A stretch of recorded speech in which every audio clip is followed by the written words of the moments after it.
All right, now we've only really got like at the most 2 hours, probably a bit less than that, before we have to leave you. So what we want to do is try to squeeze in what we can. So the first thing we're going to try and squeeze in is a quick discussion about the conscience. This beautiful mechanism that God provided to your soul. So here's your soul. I'll say this is a heterosexual couple, shall we? So that's the soul.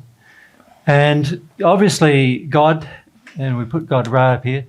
Now this doesn't mean that God's a far away, but I'll put it up there because I haven't got enough space in between.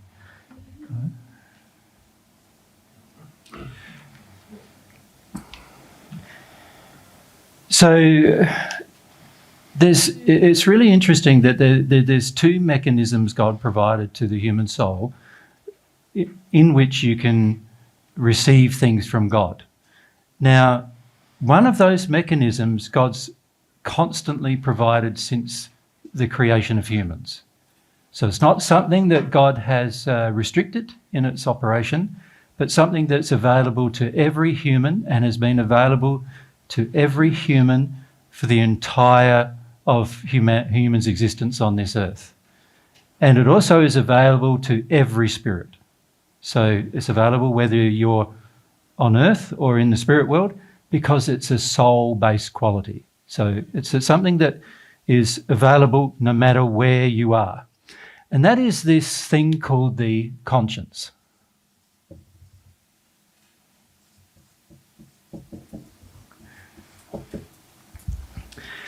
Now, a lot of people on earth sort of see it as an inner voice saying whether something is right or wrong.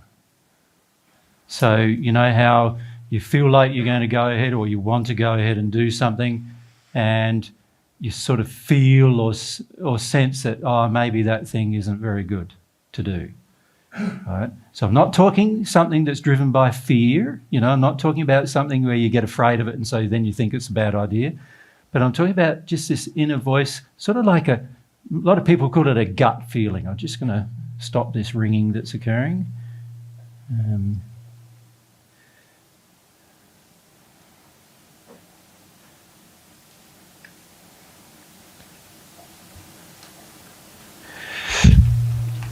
A lot of people call it like a gut feeling or a sense that determines what is right and what is wrong. So you could say it is what you might classify as allowing you to have moral determination.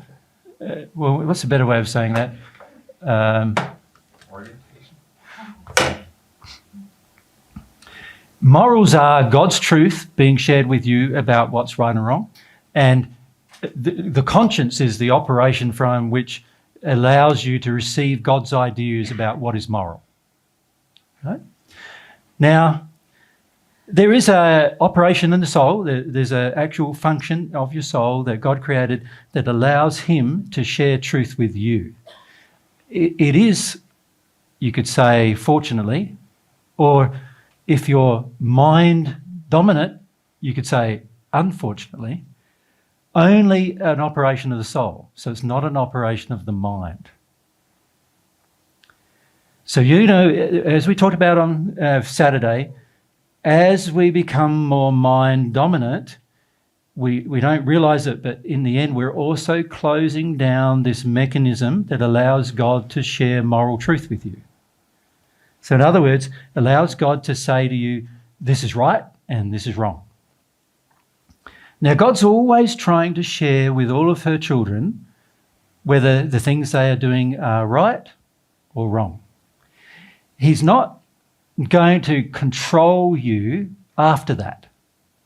He's just sharing with you the truth and then leaving it up to you. Does that make sense to you? And for a lot of people, just the sharing of the truth is, they don't even want that. So what they do is they close down the mechanism by becoming more intellectually dominant, They close down the mechanism to the point where they can't hear God sharing the truth with them anymore. Right? And Mary and I have done a series of videos, I think they were, interview videos Mary and I did between ourselves. And I can't remember the year. It's some... I think it might be in the forgiveness series. It might be in the forgiveness and repentance series. Yes, there's a whole section on the conscience. There's a whole section on there on the conscience, and it explains in more details what the conscience is, how it works, and what its restrictions are, why it gets restricted in humanity, and what you can do about that. So all of that information is there on those videos. In amongst there's a whole series of about 13 videos, I think, on forgiveness and repentance that we did. And I think we did it as interviews in something like 2000 and, who knows. But I think it was sometime 17 or 18 or something like that, 16, but I can't remember. But if you look at that, it sort of describes the full functioning of the human conscience and how it fundamentally works. But what we want to talk about right now is you've got this mechanism which is inbuilt, and it's a mechanism that both halves of the soul share in its functionality. So in other words, the whole soul has the function of being able to receive communication from God through the operation of the conscience, but the two halves have a different, the way they interface to that functionality is if the half of the soul has emotional restrictions that they've got on themselves, they might not be as sensitive to it as the other half of the soul is. Does that make sense to you? Because every single emotion you store in your half of the soul, any unloving emotion, that remains stored in your half of the soul, it restricts the operation of the conscience. And the reason why that's true is because your addictions in particular play a part of restricting the emotional flow of information into your soul. And so to some degree that causes restrictions. However, the way to open it is really quite simple. You just have to have a sincere desire to know the truth, God's truth, on a subject. That's all you need. A sincere desire to know God's truth on any subject. So like, you can, and God's not picky about the subject either. So let's say it's something that you might think is mundane. Well, God will have truths that God can share about even what you believe are mundane issues. And sometimes what you believe are mundane issues are actually very significant issues from God's perspective. They have there's a lot of truths that God would like to share with you about them, because there are oftentimes things that we think are mundane or simple or basic that actually have very complex truths associated with them, and complex issues of love associated with them. So God's happy to share information on any subject, scientific subjects, worldly subjects, personality, personal interrelation subjects, whatever you can think of, God's very happy to share with you, because God's desire for you is to have as much information at your disposal as you can possibly have. So that's wonderful, isn't it, really? You think of a good parent would do that, wouldn't they? And have a feeling that they wanted to share with you as much information that can assist your life as they possibly could. So this operation of this conscience is very simple, and all you really need to do is exercise a sincere, and this is the tricky part, a sincere desire to know God's truth on whatever the subject is. Now, some answers are so difficult for God to share because our development precludes us from receiving an answer. So an example of that is, let's say you wanted to know what the structure of the universe was. It's a valid question, right? Humans have been trying to discover that for centuries, right? Millennia, actually. And so let's say you wanted to know. Now, God can share that with you, but you need a certain amount of development in love because the universe is structured around love. You need a certain amount of development in love to understand it. And the trouble is, to understand it more, you need more love.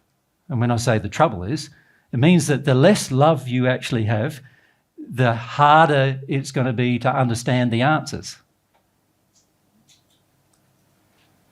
So God also tries to share the truth with you commensurate or in balance with how much love you have. So a simple thing like this is possible. Remember on Friday we had the question, we started with the question, does God exist or is God real? Well, we can ask God whether God exists. But I need a certain amount of openness in my soul to receive the answer, don't I? Right? Because my soul, as we pointed out Saturday, has a whole set of emotions. And in those emotions, if I've got an emotion, if I don't want there to be a God, then it's going to be very hard for God to say, yes, I exist to you, because emotionally you're going to be going, oh, but I don't want him to exist. So this is what I mean by a sincere desire. It has to be a real, pure desire to know, not one it's like, I want to ask because it will prove my idea right. You understand the difference? We're not asking so that we can prove that we're right. We're asking what is right, which is a very different thing. Many of us, when we ask questions, and you've even noticed that perhaps in this conversation we've had with you the last 3 days, many of you, when you ask questions, you're asking a question because you want to prove you're right. And that's not a question. That's not a sincere question. A sincere question is, what is right? I want to know what is right. So developing sincerity is the key to the receiving answers through the operation of the conscience. As soon as you develop a proper sincerity, you will receive instant answers on any subject, as long as you have the proper level of sincerity about that subject. Right? And it doesn't matter what subject, like I said, science or otherwise. Now, of course, if you don't have a certain level of development to understand the subject, then of course there's going to be a limited amount of information that can be shared. So let's say you're asking a question that's about, has a complex physics answer, and you've had no experience of physics your entire life, then it would make sense that there's a limited amount of information God can share with you on that subject, particularly if you're not in the development of love where you're open enough to understand complicated physics. You follow? So there are limitations on the operation of the conscience that we ourselves put on it. From God's perspective, God wants to share everything. Our capacity, just like any child who's developing, our capacity to receive the answer is going to be different depending on our development. So it's like, if you imagine like a 2-year-old asks questions about, if they can speak by now, right? And they ask a question like, where did I come from? Now, the answer you would give the 2-year-old as to where they came from would have to be a lot more simple, wouldn't it? Because of the development of their brain and their development of their ideas and their understanding of language is going to be a very different answer.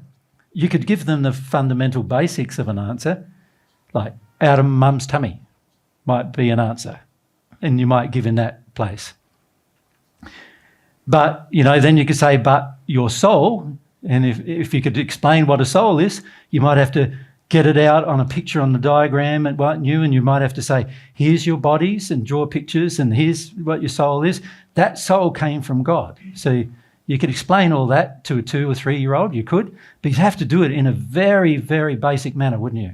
In terms of the language they have and the development they have and their understanding.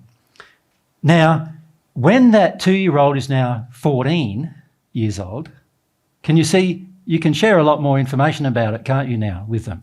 Because by now they've learnt about sexual organs, and they've learnt about how you can be a lot more complicated. Oh, this particular body, the physical one, came from this process. This spirit body came from this process, and still the soul came from this process. And you can share more information because the development of the child is greater, and therefore the child is able to receive that information. So you can see, as a parent, you can share information, but you have to sort of wait to a degree for the development of the child, for the child to understand the information you're sharing. And God does the same thing with you. So God can't share with you things that God knows are way beyond your capacity to understand. He can only share with you the things that you have a sincere desire to know and that are within the limits of your capacity to understand. Everyone get that? So it's important to know that's a limitation, you could say, of not the conscience mechanism, but it's a limitation of our development.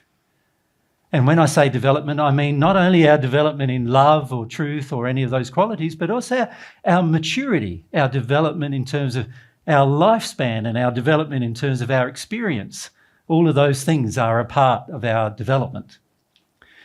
So this soul, and you can see if we're talking about the two halves, the development of each half may be different, mightn't it, at any one point in time? So let's say the male here, he has grown up in an environment where mummy nursed him until he was 20, and she's still cooking for him at 20 and still cleaning up after him at 20, and he basically is still reliant on mummy. You know, he lives at home still and hasn't matured very well. And then on the female side, she might have left home when she was 16. She's looking after herself, cleaning up after herself, you know, preparing her own meals and washing up after herself. Now, obviously, she's more developed than he is. Can you see? In terms of self-responsibility, self-love. And so she will be more open to receiving the truth from God than he will be, particularly about issues of self-love. All right? So it's going to be dependent upon the individual development and the individual's growth development as to how much information can be received. But bearing that in mind as a just something to keep in mind, you still have the operation of the conscience and you can ask any question you like. Now, what I personally like doing is asking yes or no questions. And the reason why I like doing that is because where possible, if I can ask a yes or no question, God can make the answer very, very clear, yes or no. But when you ask more complicated questions, then obviously packets of information have to be received, and that is going to be very dependent, isn't it, on your openness to receiving that information. But when it comes to yes or no questions, you can ask, like, this is what I did in the first century. You know, I've been thinking about God for a while. I was still a child, a small child really, and I was thinking about, you know, that everybody says, you know, I grew up in an environment where everybody says there was a God, you know, and also everyone said God was pretty angry and God was, you know, like a bit of a monster really, is the environment I grew up in the first century about God, and I wanted to know things about God. So, and the very first thing I wanted to know was, does God exist? So I asked God and received feelings which then formed thoughts. So the way it worked was I received feelings and then they formed thoughts. And I could tell, even at the young age, that they weren't from me because I didn't know. So they weren't from me. So they came from some source outside of me. At this stage, I didn't even know whether that source was God, but I worked out even how to determine that through this mechanism of the conscience. And in asking the question, I got a very affirming yes, God exists. And I thought about that a while, you know, like, if God exists, then that opens up a whole heap of other questions, doesn't it? Like, if God exists, then what's God like? You know, is God nice or nasty or, you know, abusive or punishing? You know, my father in the first century, he was at times pretty abusive of me. And it was quite difficult at times living in our family because of it. And so I wanted to know what God was like. Was he like that? Or my mother was a bit more nurturing, a bit more caring, but my mother had a lot of fears. My mother Mary had a lot of fears. So, I needed to know things like even, well, does God have fear?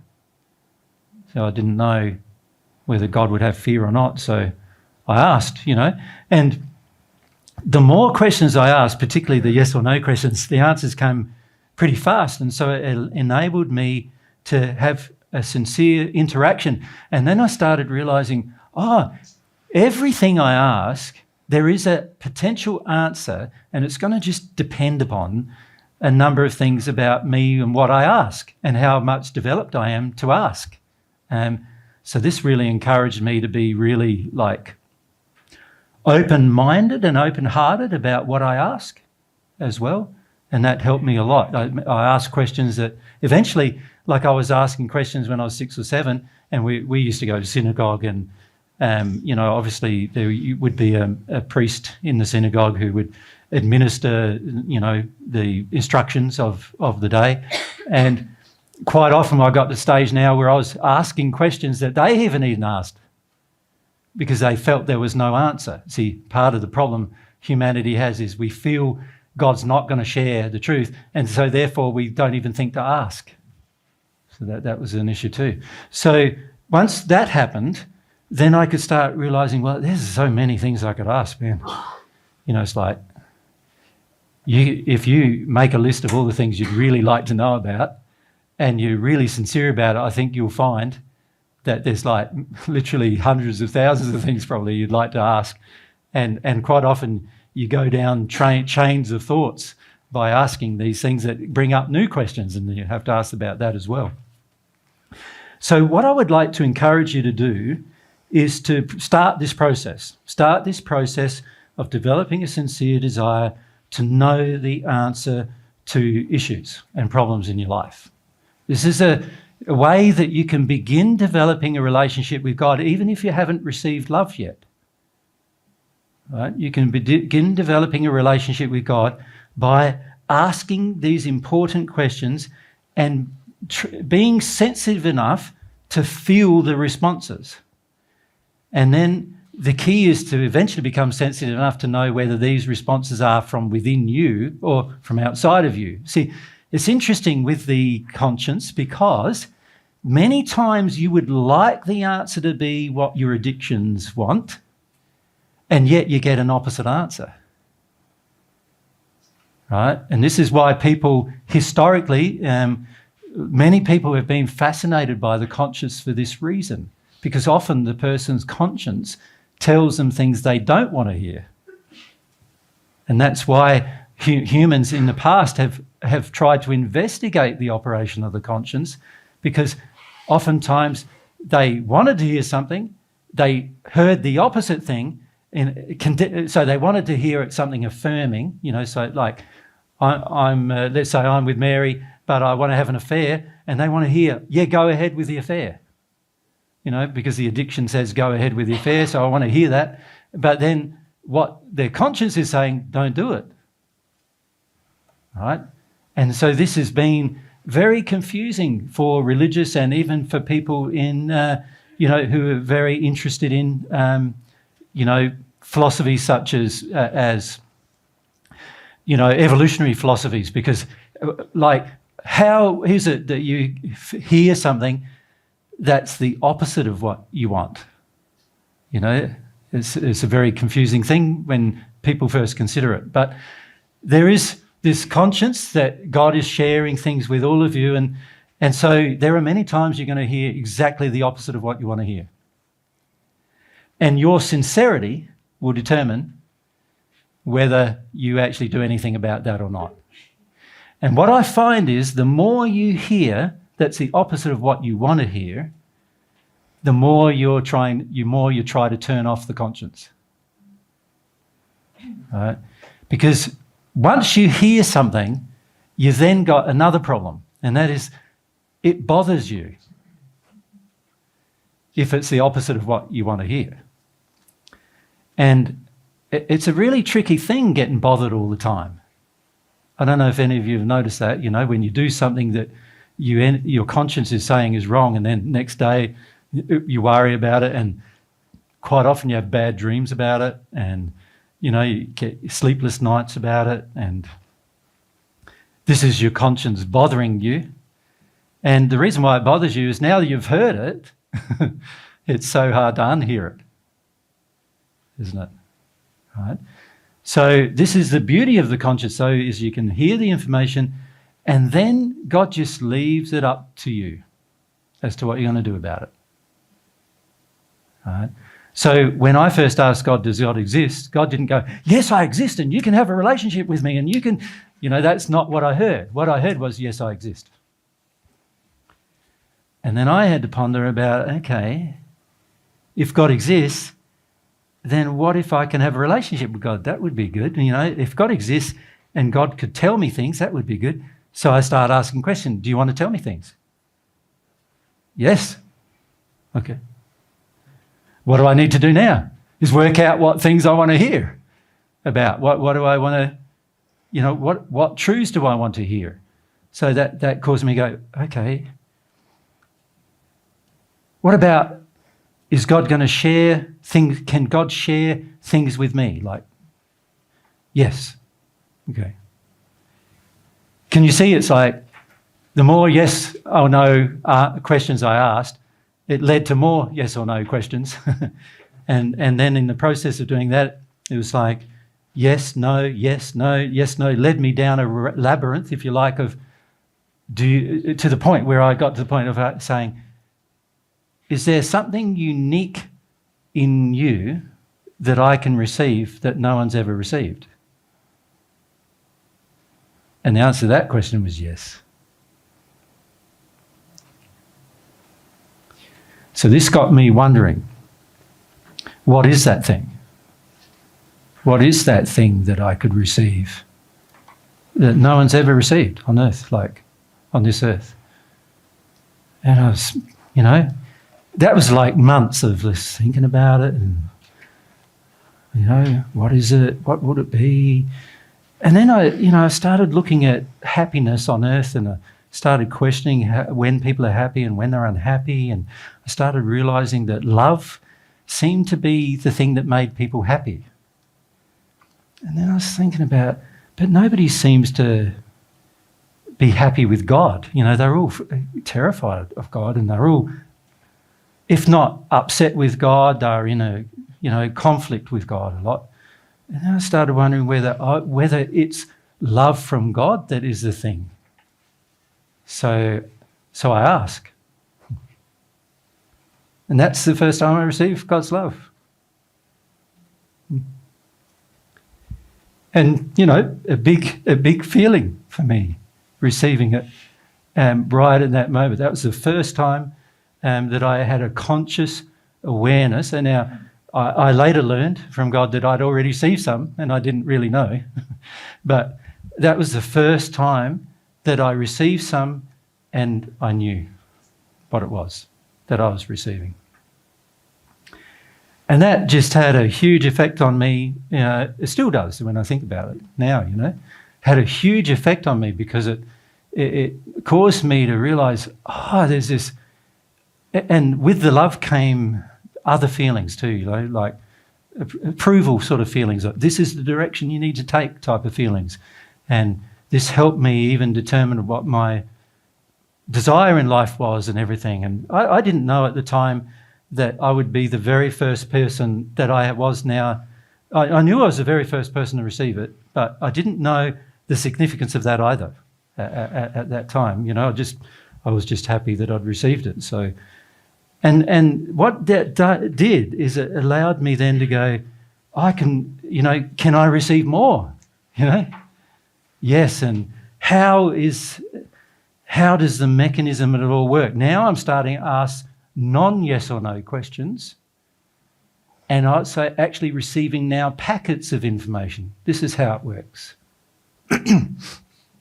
And then what I had to do is put my feelings of how it works into words, and that's how I termed the term Holy Spirit, the mechanism, the conduit, that via which we receive love. And then I started to realise that that conduit only became open when I was in a state of truth, a sincere desire for it. And this is how, so now I was not only learning for myself how it all worked, but now I was also trying to work out, well, how can I share this with others? Because it's wonderful, right? So then I had to come up with terminology, which is still used in the celestial heavens today, the same terminology. I'm not always, it's not as descriptive perhaps as I'd like, but language is difficult. You know, when you have emotions, turning emotion into language is quite hard, right? So it took a while for me to come up with terms that people could understand and we could teach. But that's the process I went through. It started with the conscience. You follow? And eventually coming to trust that God wanted to share every truth with me. Yeah? So what I would recommend you start doing is that with your life. Start with some simple questions if you want. If you can't receive the answers, you can even ask, why can't I receive the answer? But that's a more complicated question, isn't it? And therefore going to require a more complicated answer. And if we're not open to that, then it's going to be hard to receive those answers. But the key, I found, for me, the key was to yes or no right at the beginning, because that's real simple. And you can feel the answers, emotionally feel the answers as you proceed. But you're going to have to open up your emotional senses. And this is why we had the discussion with you yesterday about the mind. Because for many of you, your emotional senses have been so shut down from the mind, right? And that's why we need to address those issues about the mind and its dominance of your soul. Okay? So the real thing then becomes, well, how just do you do this in practice? Like if you think about it, it's pretty easy. What's the question you want to know? You tell me a question you'd like to know. You see, I'm doing this with you every time you ask a question. I'm not going, what's the answer to that question? I'm going, what's the answer to that question? And then God shares a whole heap of information with me and I just share it with you.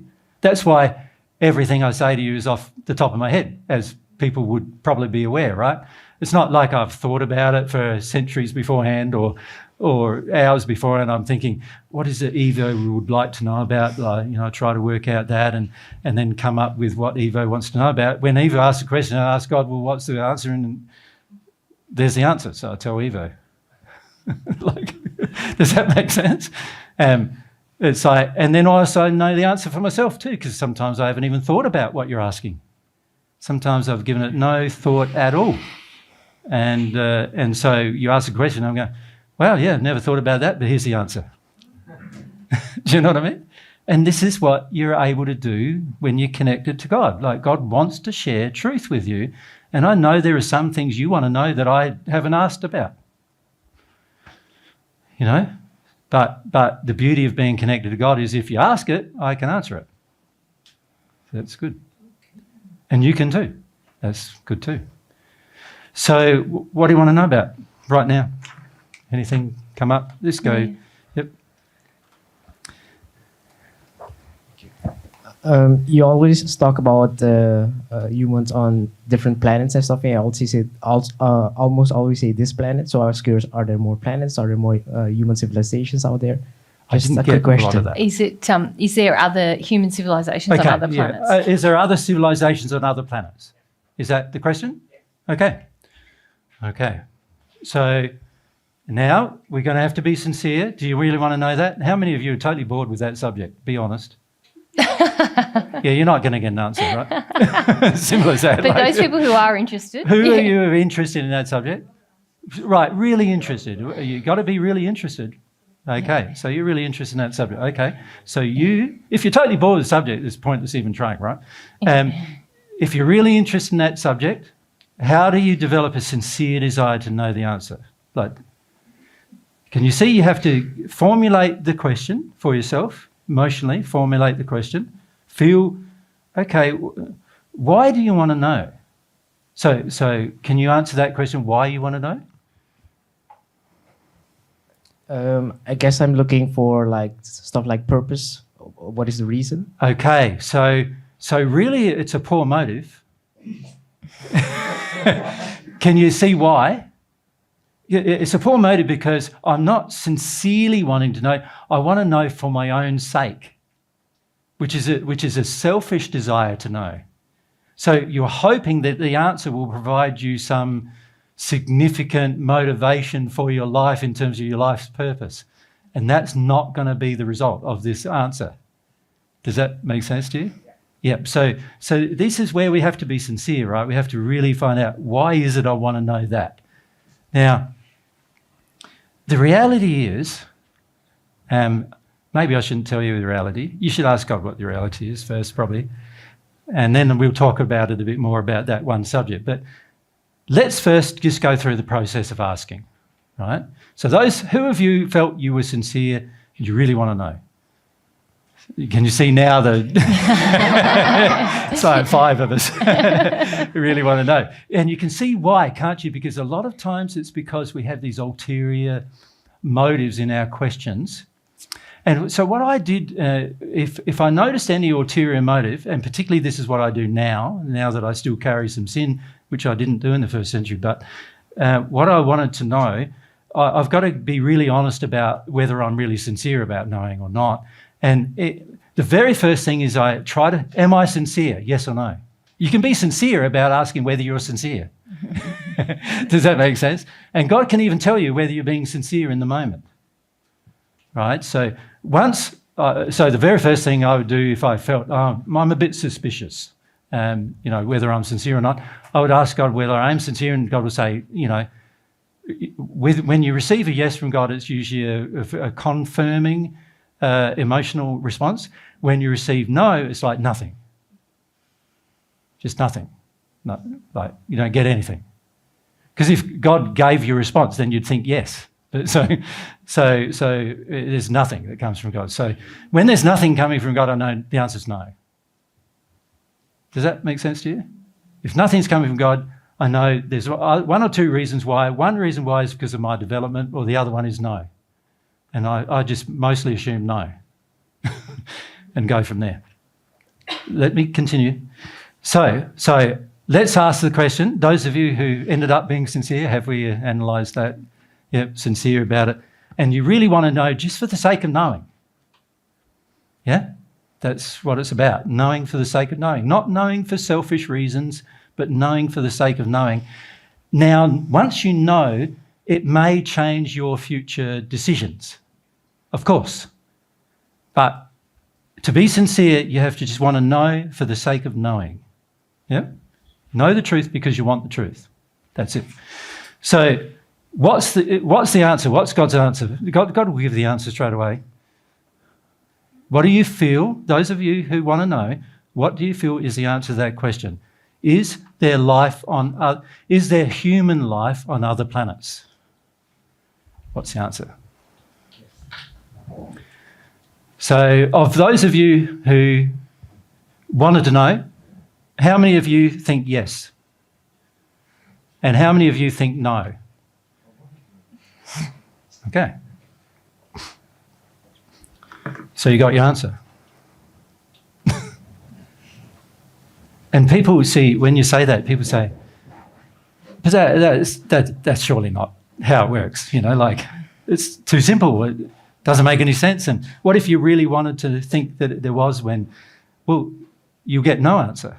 Is the answer to that question. So you can find out. Now, how's that affected your life, that question?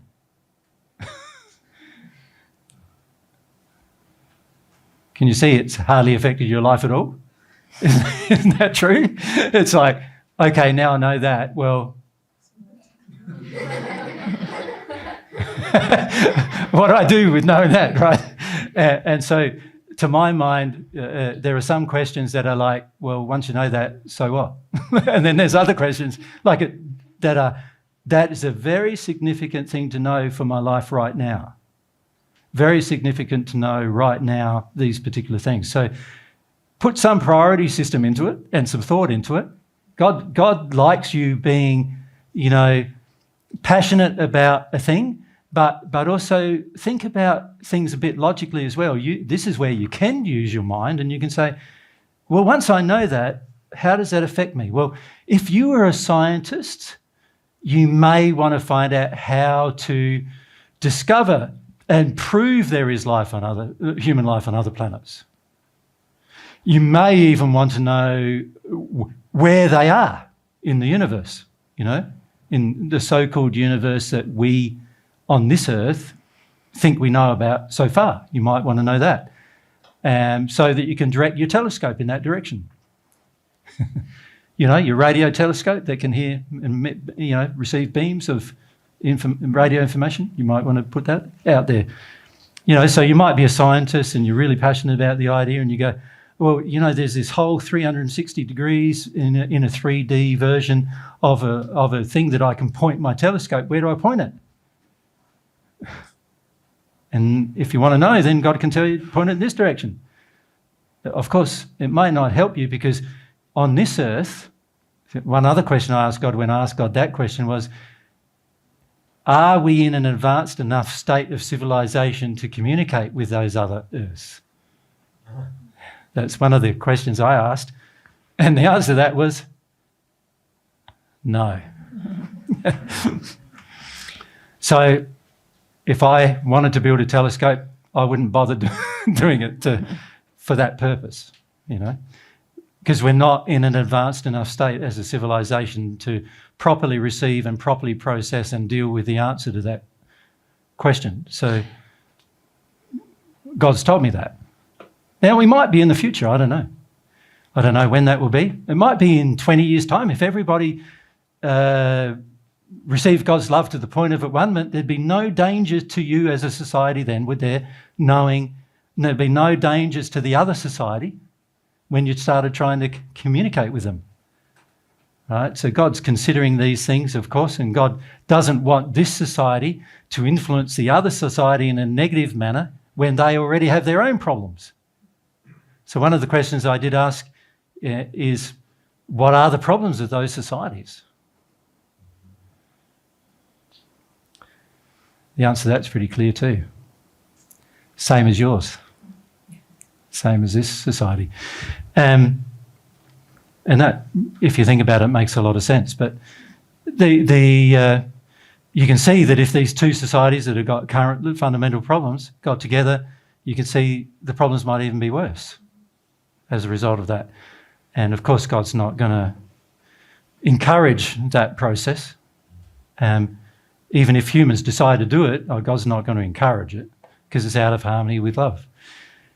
But the beauty of doing this is that you can also ask things like, and see, I have one advantage in that I've met some from those other earths.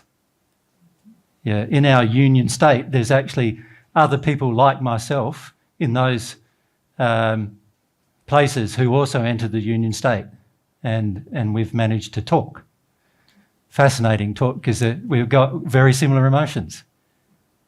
Being one of the first persons to discover love on a planet, God's love, you go through very similar emotions, right? So that's the feeling we have for them is like they're our brothers, because they've gone through almost the same things. But if you didn't know all that, and I didn't, there was a time when I didn't, we can just ask. Yep. Of course, a lot of times the significance of the answer is lost on us. Yeah, which is true too. Jesus, can I just ask you, draw something out here?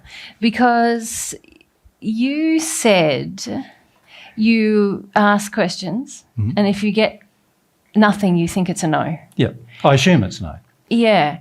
So my experience with my conscience at this point in my development is far more, I suppose, I want to utilise a conscience to help me to learn truth about my own condition. Mm-hmm. So the way I kind of experience the conscience often is a very strong, almost like sinning, not sinning. Does that make sense? Can you sort of speak about that? You're sort of talking about factual truth, but for me it's a very like am I on the right track here, God, or am I actually in a state of sin in this relationship or in this situation? And in those cases, I get a very strong, I guess, pull, like sin. Yeah. Yeah. So the reality is, if I receive nothing, then I know that I need to be more definite about my questions. Yeah. It's probably the best way to say it. If there are times when you're going to receive a definite no and you'll know it's a no, right? And there are times when you'll receive a definite yes and you'll know it's a yes. And there's many times that I've seen spirits, I've encouraged spirits to go through the same experience and they receive a definite no or yes. And then because many of them are open emotionally, they also receive a package of why it's no or why it's yes, right? But that requires more emotional openness. And at the moment, as a group of people here, you're quite shut down to your feelings and emotions. So, very mind dominant. And so initially you're going to have to just experiment with this process and you're going to get quite frustrated at times about it, but you're going to have to experiment with it. And you're going to have to get to the stage where you start trusting your soul faculties rather than your mind. Because your mind's going to be screaming at you, why are you doing this stupid thing? Does that make sense to you? You're going to be thinking, why am I even trying this crazy thing to do? It's like, doesn't make any sense to me. Doesn't make sense why it's going to work, because we've shut down emotionally. See, in the first century, for me, I wasn't shut down emotionally when I started trying it, so it was easy to engage it. But the more shut down you are emotionally, in this life, I was so shut down emotionally, as I said, when I was 33, I couldn't do this at all. I had to first open up emotionally before I could even begin to do it. One of the first things I opened up about emotionally in this life was, is God unhappy with me? That was a big... when I was in my early 30s, I was in a religious faith that I left, and that religious faith said I was condemned to eternal destruction by leaving. And I was indoctrinated in that faith. So I even began to think that I was condemned to eternal destruction by leaving, right? And it took me a few months to work through emotionally the feeling that I was condemned, and nobody, my family didn't want to talk to me, as I said, my friends, nobody wanted to talk to me. It took me quite a few months to just work through that emotionally. So I had some big cries about, nobody wanting to know me anymore, nobody wanted to talk to me anymore, being alone. People walk down the street and they would stare hatred at you almost, and it was pretty harsh. And it felt pretty bad. I had to work my way through those emotions. But then after a while, I got to the point where I was brave enough to just ask God, have you condemned me eternally? Yeah. And the answer to that question was no. Yeah. That God hadn't condemned me eternally, yeah? And then once I started going like that, I go, so I started asking questions again about, why? What? Because, and I got the fundamental beliefs that I had were actually all false. The fundamental religious beliefs I had at that stage of my life were all completely false. And God told me that, pretty plainly, actually. Yeah. You want to ask? Mike, thank you. Let's say I ask something and I get nothing. Yep. Presumably that could also mean, or be telling me that I'm not sincere. Correct.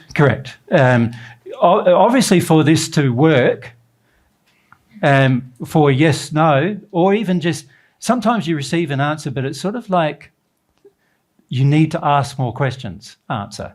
You need to be more specific about what you want to know, answer. So you get quite, after a while, there's nuances of it after a while that you become very sensitive to about yes, but, or no, but there's this thing to, you get even that, going on eventually. At the beginning, that doesn't happen because it's not emotionally sensitive enough. But you're right in the sense that if there is no sincere desire, there is no response. Yeah. And, And that's the same with receiving God's love. If there's no sincere desire, there is no response. Yep. yeah, because I would say that in this life, I felt almost entirely disconnected from the conscience. And I think I shared about that in those videos. And now that I feel sensitive to the conscience, I never get nothing. I always get a response, whether it's the yes, no kind of more information. More information required. You're missing the mark on the question. On the question, yeah. Yep. And if I don't get anything, then I know I'm not really, Yep. I don't actually want to know the answer. I think this is kind of obvious, but like the answer, I'm going to have to feel it. I'm not going to hear. That's right. Yeah, what happens is there'll be feelings passed to you from God, and then that will trigger thoughts. And so you're going to have to be able to feel before you think about it. Okay. And also, the more loving you become, the easier it is to do that. Because obviously these mechanisms all work better with love than they do with not, because everything in the universe is designed around the functioning of love. So obviously the more, loving the intention on your part, the more sensitive you'll become. Yep. Next to you. Yeah, Ziggy, is it? Yeah. And how do you know you're not getting tricked by your mind or a spirit? Good question. Yeah, good question. There are questions you can ask, aren't they, as well? Yeah. About. But also what I had to do Even was sorry. question, was I receiving responses from spirits versus was it God or was it from spirits? Now, spirits can't work with the conscience, but they can give you inclinations through other mechanisms. There's an area in your spirit and physical body around the base of the hypothalamus in the top and the base of your brain, where they can provide or give you information through these operations, and you've got to be able to determine the difference. So that is one thing I had to sort out, and it is one thing you're going to have to sort out. Yep. But remember this: every response God gives will always be in harmony with love. Every response that comes from spirits, there'll be two types of responses: unloving ones as well as loving ones. Now, if it's loving ones, then you don't have to care where it comes from, do you, really? But if it's unloving ones, then you really got to know, don't you? Because if it's unloving ones and they're influencing you in an unloving direction, it's just going to influence you further away from God, further away from yourself. So you really need to know. And so once you receive some of God's love, of course, it's easy to feel that's unloving, that's not. So in other words, let's say, should I kill myself? Is a question, right? I could ask, isn't it? Should I kill myself? Now, it's quite obvious if you receive a yes from somebody, Yeah, that's not God. it's an unloving person, isn't it? Yeah. It's like if I went up to Mary and said, should I kill myself? And she goes, yeah, go for it. I can pretty much assume, isn't it, that she's got some pretty bad motives in my life, can't I? Yep. So obviously one way to measure whether you're receiving information from a good source. Now, you might not know whether it's God or good spirits at this stage, but one way you would know is whether the answer was in harmony with love. Now, with more complex questions, that can be sometimes a bit difficult to tell. But obviously, with many questions, it's very simple. That this is harmonious with love, that isn't. Yeah. So here's a good one, that you'd have to ask more questions about. Should I leave my wife?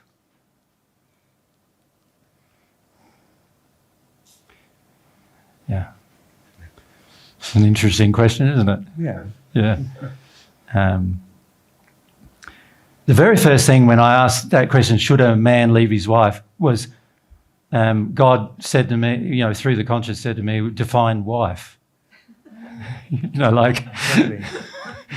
Define wife. What does wife mean, Because to God it's sort of like, what does wife mean? It means, see, in the first century, wife meant you owned her. She was your animal, really, that you could boss around, is how men treated women in the first century. they had a terrible attitude for the most part towards women. And so the whole concept of wife, so what I received from God very quickly was the whole concept of wife is a flawed concept based upon human addiction. And once I realised that, I also realised, like this whole idea, wife, husband, ownership, promising self for the rest of your existence to one person, not growing, staying in a terrible relationship and abuse. It introduced all these other questions for me in the first century. It did. And then I started, we talked a lot in the first century, Mary and I, when we were travelling around. Well, after I met Mary, we talked a lot to women in particular about, and men, about how they treated each other, and particularly how men treated women as a result of all the information I got from God about the subject, which was a lot. God is very, very definite about how certain things should be in a relationship between a man and a woman. And I started realising, what we had on earth was far removed, and still is, by the way, far removed from what God's intention was with regard to women and men having relationships with each other.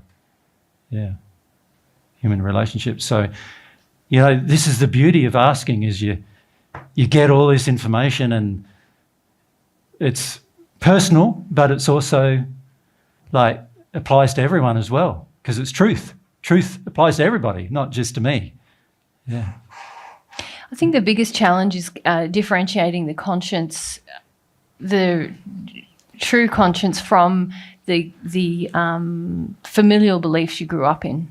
Because most of the time, most of us feel something is wrong if our family had defined it as wrong, and often our family wasn't correct in that. So I think it requires a bit of self-reflection about your family of origin as well. Yeah. To begin that process.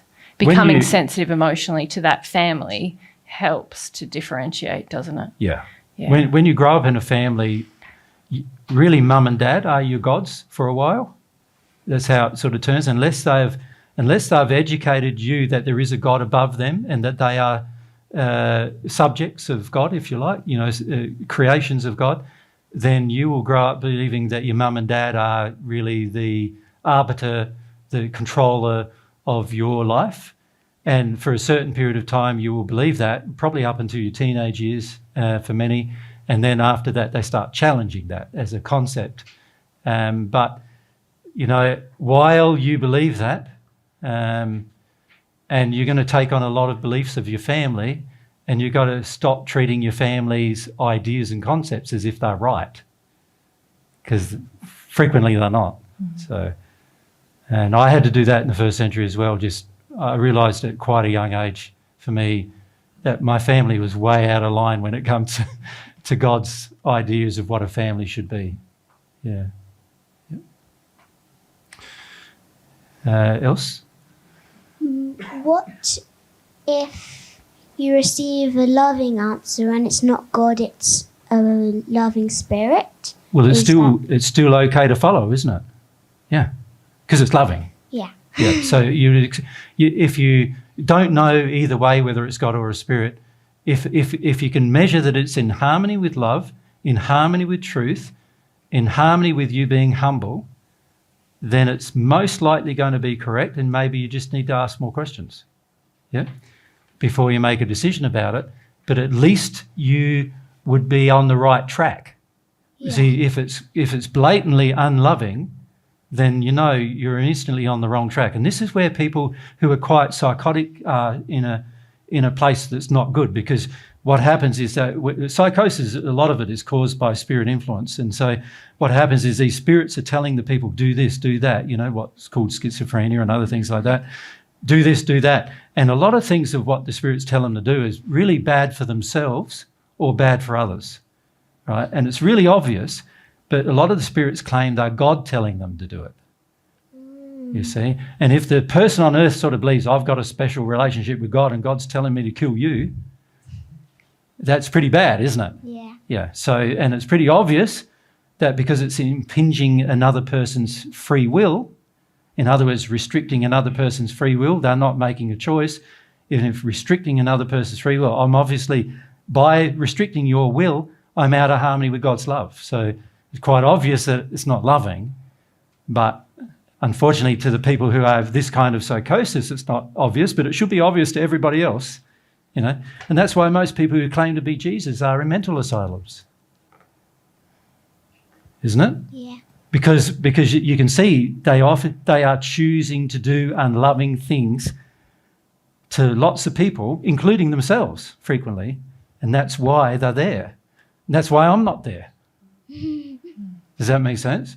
Yeah. You know, I've been assessed by doctors actually. I was forced into an assessment at one point by my mother, you know, to have an assessment by a psychologist and a doctor, and they found me far too logical to be crazy and therefore put in an institution. But you can see why people are, yeah, because they're often being told to do unloving things and they go ahead and do them. Yeah. Yeah. So, yeah, you've got to remember, obviously, if it's God, it's going to have love in it. You know, if that's one of God's primary qualities, then it has to have love in it. And that's the way I've measured pretty much everything I've heard from God, just by measuring the love in it, the truth in it. Whether it was forcing me into a state of more humility, I always thought that was a good indication that it was also loving. And so that helped me a lot to trust it. And once you start trusting it right firmly, it's like there's so much scope. You know what I mean? If we go up the back to...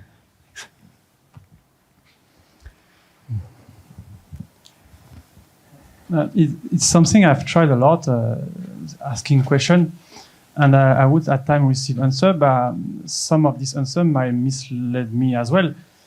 In nature, they were reasonable answer, but how can I know where they come from, and how can I know that they are the... For example, if I ask a question about emotional processing, I never really get the answer. Yeah, emotional processing is definitely going to help you. Yeah. The same, the teaching you follow from AJ in Australia is valid. Yeah. Actually, some medium would not channel some okay spirit that can help people. They don't really agree specifically with emotional feeling. Correct. So sometimes I never really got a definite answer. Is it the right way I'm doing by following this emotional path? Can I suggest why? Because you don't want to do emotional processing. Yeah. You want it to be easier than that. And this is a problem many of you face, is that when it comes to your emotions, you would rather there be a simpler explanation. You would rather skip over the hard yards, is what most people want. See, this is a trouble we have with a lot of people. They hear divine truth, they're attracted to the sort of truth of it, except for the emotional work. Do you know what I mean? It's like everything else sounds reasonable, logical, but this emotional work, masochistic and sadistic really, is the general feeling that most of society even has.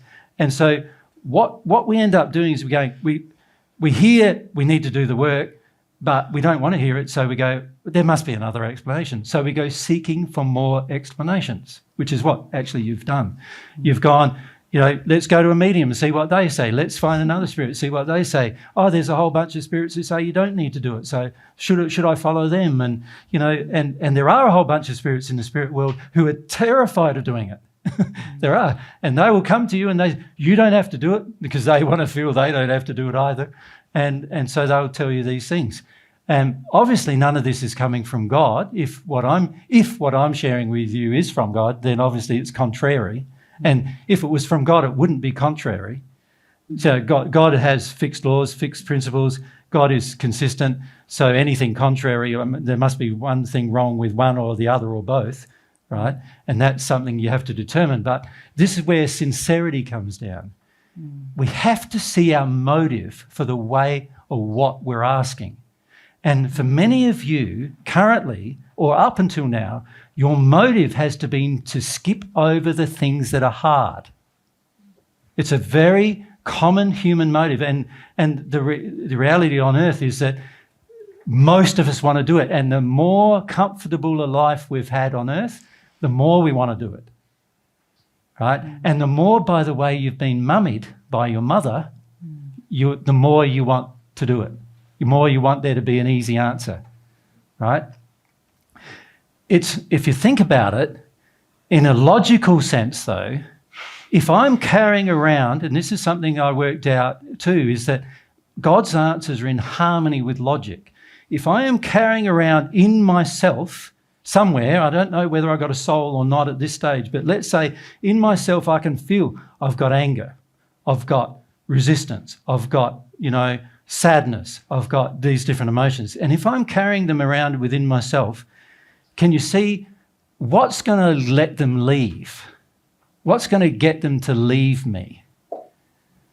And that's a very fundamental question I need to ask, because if I don't ask that question, I'll go, oh, let's try this method and let's try that method. And to be honest, we get thousands of emails a year on all the methods I should be using to deal with my emotions. Fair income. Like, people tell me, you're crazy doing what you're doing. You don't have to do that. You need to do this thing. This thing works. And then they say this thing works and this thing works and this thing works and this thing. Some of them I actually did try, and none of them worked. But and also none of them are permanent. Like, you would become reliant on people and all sorts of things. So after a while, I realised I've just got to stop listening to all this and just listen to God. What does God want me to do? And once I just did that, it's like, this is what he wants to do. This is the thing that's going to work. And then I've done it sincerely with desire, and it works.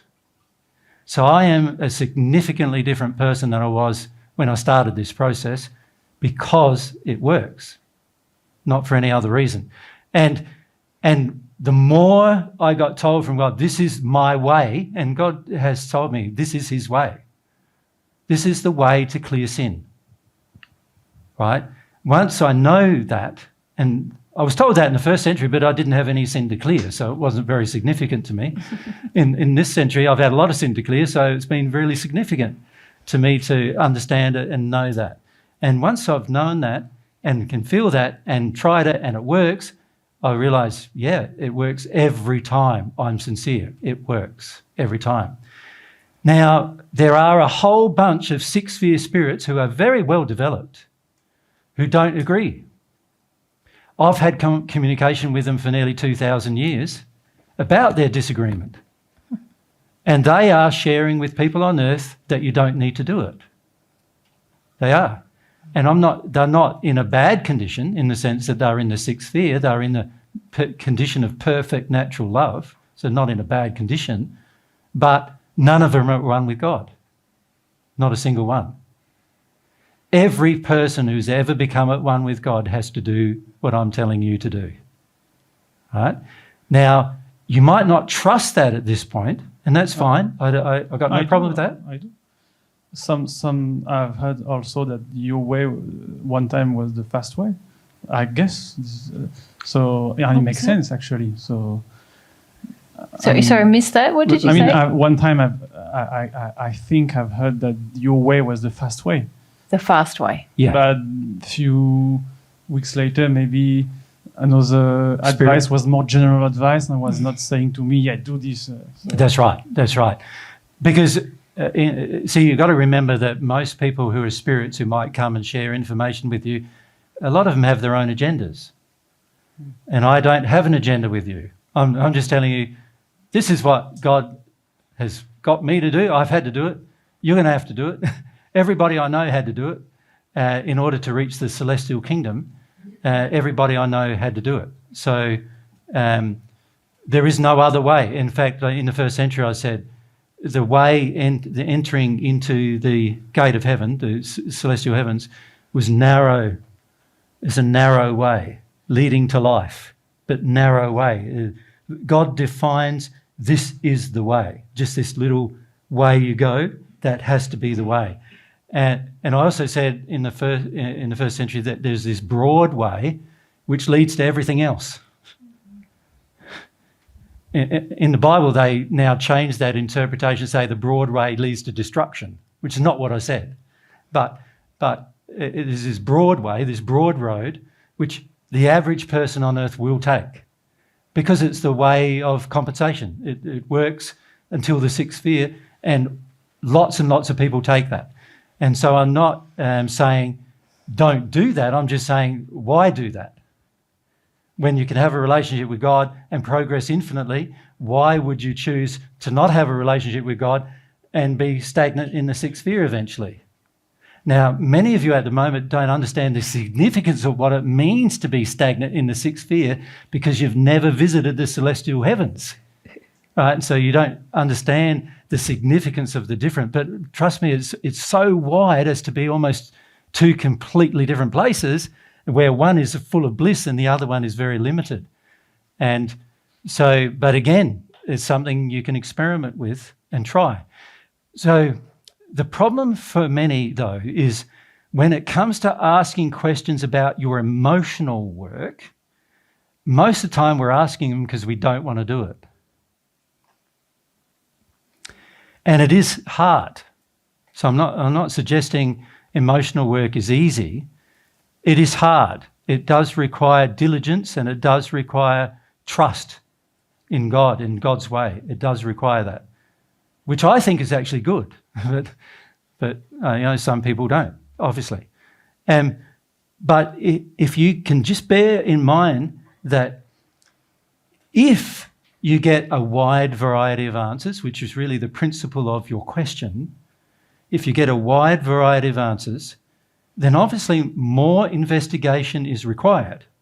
More investigation as to the source of those answers, where they come from, and also more investigation is required into what is your motive for asking the question in the first place.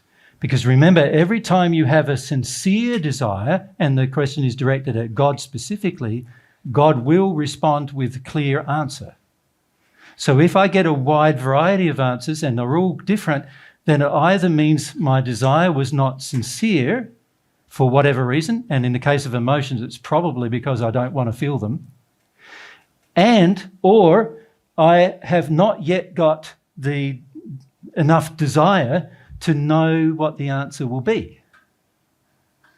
Because the thing with answers is this. Answers lead to other questions, but also answers lead to decisions. Don't they? And many of us don't want to make decisions. Many of us want to keep our life as it is. Many of us don't want to make major changes. We don't want to know the truth necessarily. We think we do, but we're unwilling to make a choice once we know it. Right? And which would also indicate a lack of sincerity before we asked. So for example, if I ask a question of God and God gives me the answer, and let's say I am actually sincere and God gives me the answer, the sincerity, my true sincerity, the depth of it, is going to be proven by my action I take afterwards. Isn't it? Yeah. If my action says, right, I'm going to trust that and just see where that takes me, versus my action says, but I don't want to do it, then obviously the I don't want to do it meant that maybe my question wasn't as sincere as I thought. And what was my motive for knowing, or my motive for trying to get the answer? My motive was to get my answer. So it's funny, I don't know if you've watched a lot of our videos, but you'll see some people ask the same questions over and over and over again. You know, there's one person in particular I can think of, but there's many that have done this. And every new seminar, I do a new seminar, and they put up their hand and I ask them, and they ask the same question they asked last time. Why does a person do that when I've already given them an answer? It's because they don't want that answer. They want another answer. Surely there's another answer. You know what I mean? And when it comes to emotions, because pain is associated with emotion, and a lot of our emotions are painful when we're in a state of sin, we want other answers. We want someone to say, it's not that bad, it's not going to be hard, it's not going to be difficult, it should be easy, and all this kind of stuff. And I sort of now feel like, why should it be easy? Like, for many of us on earth, our life's an absolute, total, horrifying mess. why do you think it's going to be easy tidying it up? You know, it's like you go into a house, let's say you go into a house and whoever lived there before was tidy as. You can walk in that house and you can sleep on the bed and with confidence, can't you? You can sleep on the bed and you can, go to the shower and you're not going to be covered in worms and, cockroaches and everything while you're having a shower or anything. You turn on the water, it's nice clean water coming out, it's hot and cold and beautiful, right? If a person's looked after the place, it's great. But with our life, the majority of us hasn't even known how to look after our life. And so our life's a bit of a mess. And so it's like walking into a dirty house where you can't really sleep anywhere and you're going to have to tidy things up in your life. Now, do you think that if you had your life untidy for 20 years or 30 years or 50 years, that it's going to be easy? Nobody would think, I bought this run-down ruin of the house and tomorrow I'll just go pump and it's a brand new spanking, like high, 3-story mansion. Nobody's going to think that way. And yet this is the way we think with our soul.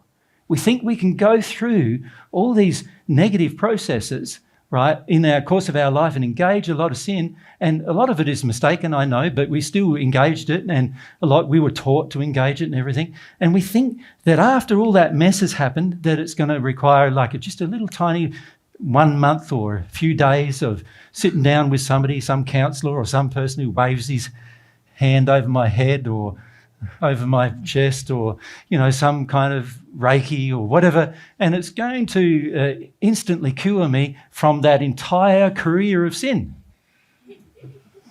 Or that you have some Messiah come along and he'll take on all your sin for you. Well, that's the Christian belief, isn't it?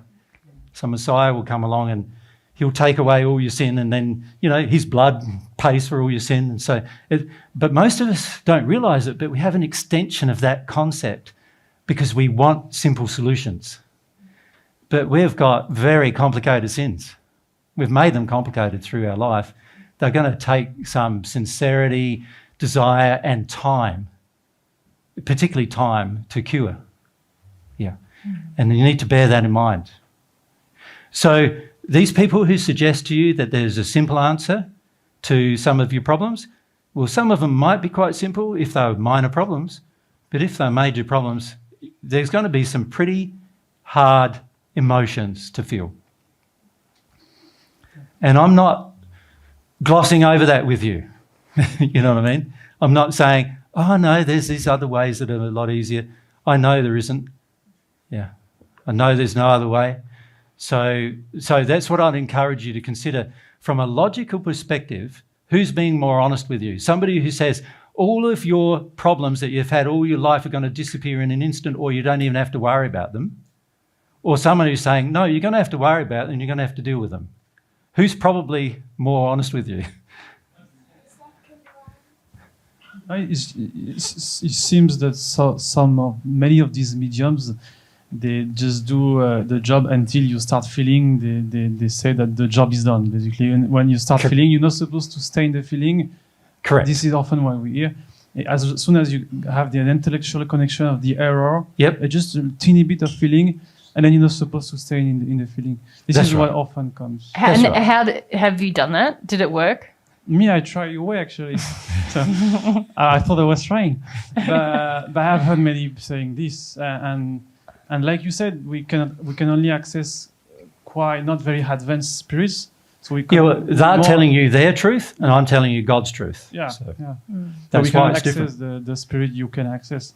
We will more access spirit that are more mind driven. Yeah. So they will not say to us, "Yeah, that's the emotional way." That's right. They're on the natural path. They're on the mind. They're trying to use their mind to progress. They've been doing that for centuries, many of them, and they have made some progress. Yeah. None of them above the 6th sphere, but they have made some progress, and so they're very attached. Yeah. The spirits are very attached to you just doing it their way. Yeah. And they think you do it that way, it's going to be good for you. But none of them have got a relationship with God. Yeah. Yep. So, and that should also be an interesting key. But it's hard to tell because a lot of those spirits will say, I've got a relationship with God. And then when you ask them, well, define God, they say, well, I'm a part of God. Yeah. And then you go, oh, yeah, okay. Now I know. Yeah. Just from this experiment of asking a question, Yep. in our condition, I mean, on this earth, we Yeah. have tendency to only get the information from this quite a bit better than us, but low spirit, as you qualify them, and that so it's a bit difficult to make the difference between a reasonable leading general stuff they tell us and what God would say. It's a bit difficult to make the difference because it seems reasonable in what they say. They Yeah. often give. Well, it quite seems long advice. reasonable to your mind, Yeah. doesn't it? But see, when I feel about it, it's not reasonable to my soul. It seems reasonable to your mind. And this is the trouble with your mind assessing, is that you will often be presented with information that seems reasonable, but it is incomplete and it does not include your soul, your emotional self. So there's many, many spirits who believe their soul is their spirit body. So they believe when you say the word soul, they're hearing spirit body, right? So they don't know about the soul yet even. They don't even know what's in their own soul yet even. And they don't even know that the process they went through was actually a process in harmony with the law of compensation that they had to engage emotionally, but it took them hundreds of years to do it because they were so slow dealing with every emotion. I agree. Yeah. Makes And sense. so they don't understand these things, and so that's what they're going to share with you. So the problem with receiving information from spirits oftentimes is the information is very incomplete. You know, it's based on their personal experience rather than what is God's absolute truth. Yeah. Yeah. And maybe we can illustrate that, maybe. But how you maybe. Yeah. Yeah. Yeah. Because Yes. we have a spirit who would like to.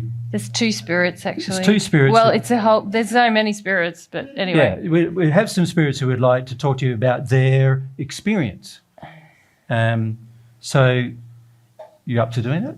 Yeah, but we don't have much time, and they've got a lot to say. So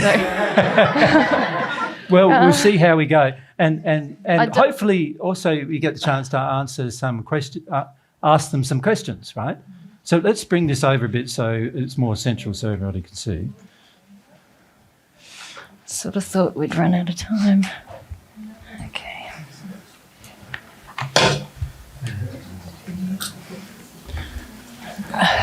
Oh, number. Yeah, I don't need that now.